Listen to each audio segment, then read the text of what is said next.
Next question is from Ian N. How has your palate changed over time? My palate was so garbage.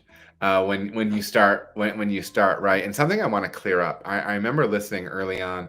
I was listening to the Brewing Network podcast, and I was listening to Jamil and the Jamil show, and he was talking about how to make all these classic styles of beer, and they would talk about judging, and he would say, you have to taste a lot of beer, and you have to do it with other people, right? Like you actually have to drink critically, blah blah blah blah. And he said it just takes time, and I hated that answer. I hated it because I wanted it now. Like you want to be great at something now.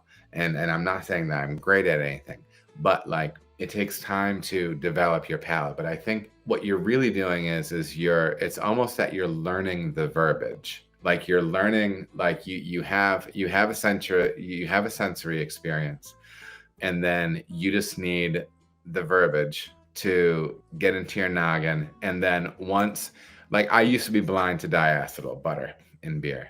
And then I actually sat for the beer judge certification test. I was blind to diacetyl. I judged the beer out. And then when I got my results back, they said the beer had diacetyl in it. And that's why I was saying it was fuller and richer and different things like that. But it was at that thing where I'm like, damn, that's what it was. And it's like riding a bike. Once you get those different off flavors, those different sensory things, and you get them to register in your brain with that specific definition attached to it, you're good, right? So really, palate building is about experience, but it's concerted effort. It's a willed effort thing. How has my palate changed over time? My palate was so bad when I first made beer. I made the English Pale Ale kit from probably, it wasn't Cooper's, but it was like LD Carlson or something maybe. I can imagine how bad this beer actually had to be, because I made this beer and under a week later, like, the thing stopped bubbling. Fermenter starts bubbling. I get into bottles. 3 days later, I'm trying to drink it, right? It was not good. And it was like the most oxidized beer I've probably ever drank. How it got so crazy oxidized in that short period of time, I don't know. But the crazy thing is for me to know that it was oxidized, it had to be horrible. Like it had to potentially be the most oxidized beer ever brewed. But yeah, so how has my palate changed over time? My palate has become more informed over time. I still have holes in my palate. I still lean on friends of mine for pulling out information about hops, sensory stuff on hops. I'm not the best at that. I need to grow in that way. And there's still things that I taste sometimes, and I'm like, I know there's a smarter way to say this. But anyways, man, it's all a process. How my palate has changed over time is sometimes you'll hear wine drinkers say they started off drinking, sweeter wines, and now they only drink red, dry, tannic wines, big robust things, whatever. There has to be something to that.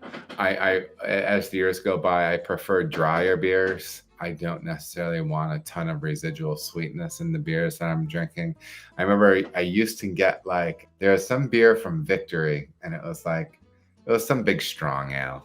It was like a strong ale English barley wine or something. But I used to go and buy those English barley wines and sip on that one pint of it, and they're 9% or whatever, and that always blew my mind, like the novelty of it, right, and the intensity of the flavors. But yeah, like the more years go by, the more I want austere and subtle. I will taste those big aggressive beers from time to time, but I just want to taste them to taste them. I don't want more than 3 or 4 ounces. By and large, I remember when Founders was popping off, KBS, CBS, those big barrel aged beers that they have, and good for them. This is not sour grapes or anything like that. Founders kills it, and they've been killing it forever. Some of those beers get sweet, man.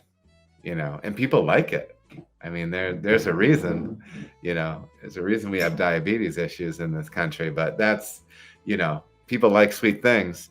But for me, I want to taste small amounts of those. That's kind of where I stick as far as all that stuff with and how my palate has changed over time. All right, everybody, thank you so much for watching. If you feel as if you got any value out of the video, please like and subscribe. There are also other videos that you can watch. They're gonna maybe be over here or over here. Appreciate you watching.